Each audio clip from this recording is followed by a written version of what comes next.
asingeongoza hatua, mbona ungekwama? Najua uko umetoka, tunza picha yako. Mwisho wa machozi hayo nauona, mwanzo wa furaha yako umekufikia. Ona yale maombi nayo Bwana kasikia, kufunga kusali nako Bwana ameona.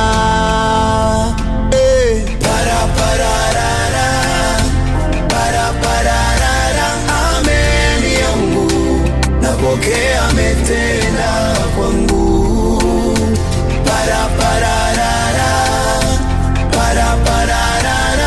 Amen yangu, napokea amefanya.